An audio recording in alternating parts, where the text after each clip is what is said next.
Good morning, everybody. I'm Nikki Stanzione. And I'm Kristen Van Dyke. And this is New Mexico style, and we have hit the midweek. We have today the first day of summer. Yay! It is here, the longest day of the year. Yeah. 14 hours and 31 minutes. That's how long we'll see the sunlight today. This means you might have to stay up a little later than usual because the sunlight might still be peering in your window. It's been doing that for the past couple of weeks now, so it's a little tougher to go to sleep, but it's nice. I like the longer days. You can get a lot more done, and it's just so much more fun, I think, to be outside. And and hanging out with friends. Well, and you and I get out of work a little earlier than maybe the average person who does a 9-to-5 day. Right.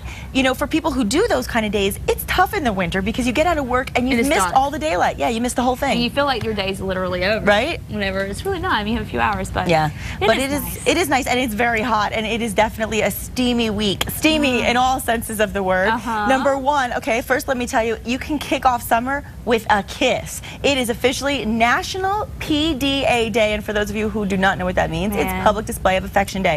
So go on and kiss somebody. Yeah. We're not going to do that. Not in front of me. No. I am not a big fan of the PDA. I am not. I don't mind the hand holding. I don't mind looking at people and saying, wow, they look really happy together. They're really cute. But when it gets to that point where it's like, all right, get a room kind of thing, then no, not so cool. You know what I mean? I don't know what it is. I feel embarrassed. Yeah. It makes me feel uncomfortable. Does I it? feel my cheeks getting red when people start getting all right, because you're kissy, mushy, mushy. Well, what if you're reading a really, really steamy book and people watch you reading the book? I couldn't read that book in public. Let me just say something, please, about yesterday. We're talking about 50 Shades of Grey, the trilogy. Let me just say I'd like to get stock in the company or have Amazon pay me because I need commission from yesterday's show. I cannot tell you how many people told me or wrote in or wrote to Facebook that they are reading the book now because they said I sounded so excited about it. They're going to get it. They're giving in. They're caving. Yes. And, this raises an interesting question that I'm going to ask you and the viewers, and it's something to think about, okay? The book, as I told you, it's an innocent girl, really, who kind of ventures into a dangerous sexual relationship. Not necessarily dangerous because there are boundaries and limits and everything, and they do fall for each other, but dangerous in the sense of it's the unknown, which is always a little scary. And it does get a little bit racy. So to say the least. Now, let me just tell you that in the book, obviously the big part of the book I mentioned is the contract. He draws a contract with boundaries. What do you think about that in a real relationship? Maybe not necessarily taking it to that level, but what do you think about having written rules for how far you can go and then you can't cross the line? What do you think about that? Kind of like one of those prenuptial agreements? Maybe in a different kind of a way. In a different way. Let's ask a wife. All right. Let's ask our friend KRQE News 13 anchor Elizabeth Alvarez with this morning's headlines. What do you think about that? I know, it's steamy, huh? It is hot in here. Woo! I don't know. Can I talk about this? Where's my boss? I think you're good. I don't know. Honestly, I don't know. I am intrigued by the book. I haven't read it, but I've heard so much about it. Everybody's tweeting about it, Facebooking about it. So big news. I'll loan you my book when I'm done. She was already asking me questions about it. This morning I was asking questions. I will loan you the books when I'm done. Yeah, it's a deal. There you go. I like that. Okay. All right. Good morning, ladies. Good morning to you at home. It's topping your morning news headlines this Wednesday morning. We expect to learn more today about a deadly gunfight involving a murder suspect and the sheriff deputies in Albuquerque. It started as a car chase, and the suspect ended up dead. Investigators are trying to figure out if he shot himself or if a deputy shot and killed him. Deputies say this happened at the end of the chase. Now, it all started around 7 o'clock last night. We're told 2 deputies spotted the suspect in a van off of Bridge near 5 Points. Deputies say they tried to stop him, but they say the suspect started firing at them. Officials say that the driver of the van ends up crashing into a wall, then firefight erupts. The suspect, as I mentioned, ended up dead. Investigators have yet to release his identity, but we're expected to learn more information. Of course, we will keep you updated on any new developments. This morning, a prison employee accused of the largest drug smuggling operation in New Mexico prison history has been arrested. Candace Holmes, seen here, was taken into custody yesterday. She's only 20 years old. She is charged with 6 felony counts for trying to smuggle cocaine and heroin to an inmate. Investigators say she got caught after using obvious code words that apparently tipped off the guards. Investigators say they actually caught her last week with 26 grams of cocaine and some heroin that was intended for her fiance, an inmate, a guy by the name of Frank Morales. An Albuquerque woman who is charged or was charged with DWI after investigators say she gave her keys to her drunk friend who took off this morning had her appeal conviction, and apparently she won. She had that appeal or that conviction filed for an appeal and won. That's what I'm trying to say. Last year, sheriff deputies busted Paul Carroll, the guy you just saw, as he tried to drive Janet Odell's car. Now, investigators say he was drunk. Carroll was convicted of DWI, and so was Odell, but Odell appealed and her conviction was thrown out. Authorities say the law is complicated, and sheriff deputies are taking a look at Odell's case to make sure they understand what needs to be proven in court to get someone convicted. There is hope this morning for a building seen as a symbol of the recession and as a crooked scheme in Albuquerque. The bank that owns Anasazi building in downtown Albuquerque has been making good on some of the building's debt. The building is still an eyesore. It was supposed to be the signature new building here and was almost done when the bank funding it went under. See, the developer behind it all was arrested, accused of stealing money that was supposed to be going to the project. The bank just needs the courts to officially give it the right to own the building, and that should happen, we're told, sometime in August. Then construction could start again in October. Nob Hill is known in Albuquerque for a hot spot for entertainment and shopping, but apparently a lot of businesses in the last month have bailed, claiming the rent there is just too expensive. 5 local businesses have shut their doors in search of cheaper rent. 3 owners we spoke with say that their payments have increased significantly recently, forcing businesses like Bike Co-op to move after 30 years in the same spot, and apparently they're not alone. I'm paying about 4 times less than what I was paying when I was in Nob Hill. All of the owners we spoke with said they felt like they were being forced out to make room for big corporations. That's definitely not good there. And that wraps it up for your Wednesday morning headlines. Be sure to catch Matt Morrow, Kristen Van Dyke, and me on KRQE News 13 every weekday morning, beginning bright and early at 4:30 in the morning. Ladies, back to you. I guess it's not so bright at 4:30. Not as bright then. Now it's dark and early. But you brighten it up, both of you. Thanks, Elizabeth. And just to clarify, everybody's probably wondering, what are they drinking at 8 in the morning? It's water. It's just we didn't have any mugs today. Fancy So coffee. we thought these looked fancy and pretty. Coffee in a wine glass. Coffee and water. There you go. Thank you, Elizabeth. All right, now, as I said, it is Wednesday, and that always means it's time for the Hollywood Buzz. That's right. TMZ correspondent Gary Trock joins us from Los Angeles. Good morning, Gary. Hi, Gary. Hey, good morning. How's it going? It's going great. Okay, we're going to get to a familiar topic that we've talked about throughout the year, Lindsay Lohan. Of course, now her reckless behavior has her in trouble again. Now, we heard last week that Lindsay crashed another car on Pacific Coast Highway, but what we didn't know at the time was that she wasn't supposed to be behind any wheel while shooting Liz and Dick. So will Lindsay's crash total her career too?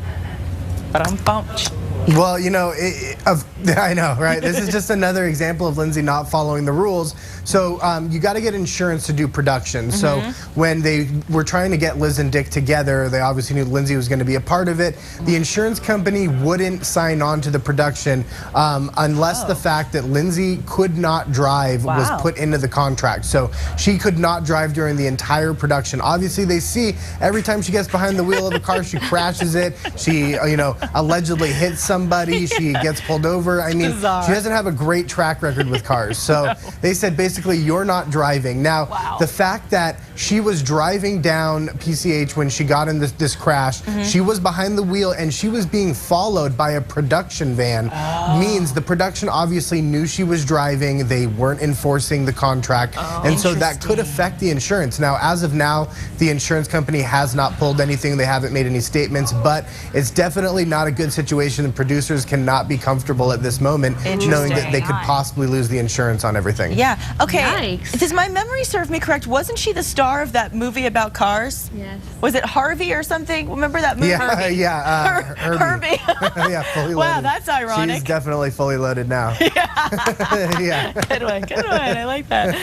Wow. Okay. Well, moving on from that, we'll talk about Kim Kardashian. Oh, yes. Apparently, she slapped Chris Humphrey's ex-girlfriend Mila Sinanaj, who happens to look like Kim, with a subpoena in the divorce case. What's the strategy for doing this? Yes.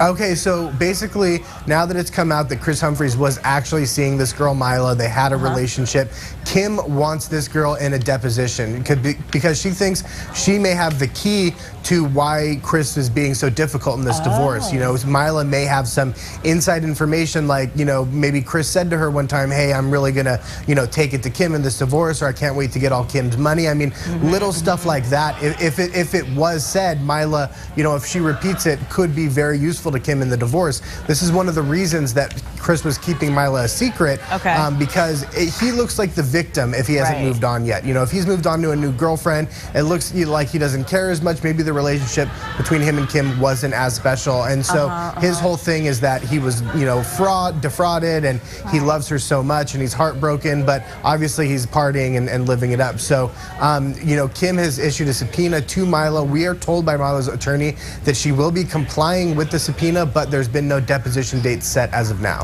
Wow. Well, yeah, messy. Yeah, Kim was grilled by Oprah the other night on Oprah's Next Chapter. I thought that was really interesting, and she said, you know, she had nothing negative to say about Kris. I thought she was very good at keeping her cool and not being negative. But this is what's surprising, is that the one Kardashian who wasn't a big Kris fan, for sure, the one who really was the worst to him, was actually the one that came to his defense. I saw this last night on TMZ. What did Khloe say to TMZ about her former brother-in-law? You know what? She said he wasn't that bad of a guy, and which is interesting. Weird. Because with all the fighting amongst the family, you think she would have it out for more. But I think that she understands that, you know, he's kind of a goober. He was kind of thrown into this Kardashian whirlwind, and you know, what are you going to do? You can't take on the system like that. So I think Khloe understands where he's coming from. Yeah. Well, then I did notice but the follow-up, of course, as you know, Gary, was that after she said, "Oh, he's a good guy," then she did make kind of an explicit comment about, I don't know who he's right now. So she still had a little negative dig in there, you know, a little bit. Definitely. Well, it's still her sister. She can't take his side too much. Yeah, and I think Khloe's definitely the most, as far as standing up for everybody in that family. Khloe takes it for everybody. She's the toughest, I think. Tough one. I like her. I like all of them, to tell you the truth. Definitely. It's my guilty pleasure. Definitely, she's cool. Yeah, my other guilty pleasure is TMZ. Thanks, Gary. Oh, Gary, I have to tell you, I was in Jersey this week. You'll appreciate this at TMZ. In New Jersey, at the Newark airport, they sell Snooki fake IDs. Snooki fake IDs. I thought you'd think that was funny. You can buy a Snooki driver's license. I did not know that. That's actually pretty funny. Not the real illegal ones, but yeah, you can actually I don't know if I'd want to have a Snooki driver's license. No, I definitely would not want that any more than I'd want Lindsay Lohan. Funny. No. Thank you so much for being with us, as always. Yeah, exactly. We'll see you next week, Gary. Take care. And of course, you can catch TMZ weeknights at 5:30 right here on Casa Fox and get all the celebrity buzz and catch up on it. Yeah. And I like that you can watch stuff this morning. Yeah, and I like that you can watch it twice a day, because sometimes I miss the 5:30, but I'll catch it late at night, which I shouldn't even be up that late, but I am. And it's fun to watch late at night too. So anyway, okay, talking about celebrities, right? It's Wednesday. Well, Albuquerque has its own new celebrity, Orbit. Dun, dun, dun, dun. The Isotopes mascot was named the best mascot in minor league baseball. Right, yeah, Orbit, he's so cute and so talented too. He beat out 63 other crazy characters to win the first ever best mascot of the minor league. News 13's Alex Tomlin caught up with Orbit after the winner was announced. Okay, Orbit, so how does it feel to win? Very excited. Can you show us some of the moves that you think helped you win this competition? Okay, step back.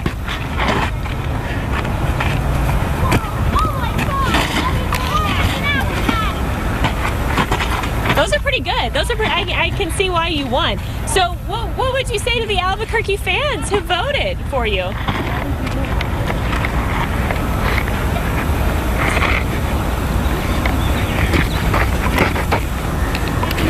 Nice big kiss. And do you think you winning will lead to more Topes wins now? Good to go. Great. Well, congratulations again, Orbit. Alex Tomlin, KRQE News 13. And That's Orbit, adorable. Oh, it is adorable. And that Spike, Ike the Spike. Oh yeah, Spike the Ike. Which one? Ike the Spike, I think it is. Ike the Spike. Yeah. Yeah. Oh my! I think Orbit's way cuter, way cuter. I have to say that Orbit actually got the most votes in the finals and beat Ike the Spike, the mascot from the State College Spikes in Pennsylvania, where I told you I used to live in State College. But you know what? The voting wasn't strong enough, and I see why, because you got a little dance of your own once with Orbit, didn't you? I did, and you know what I thought was so cute? Orbit, He's getting in on some of that PDA action. Did you see him Yes. go for the big smack on the camera? Yes. So cute. So he really did the right thing to do today, apparently. Apparently it's the right thing to do, so don't feel guilty if you want to give somebody a hug or kiss. But we won't do that. Okay, yeah. Well, congratulations to Orbit. We're all super excited about that. I don't mind Orbit. He's good. Yeah, okay. but first day of summer, it's a hot one. It's a real hot one. It's going to be another scorcher today, just as hot as it was yesterday and the day before.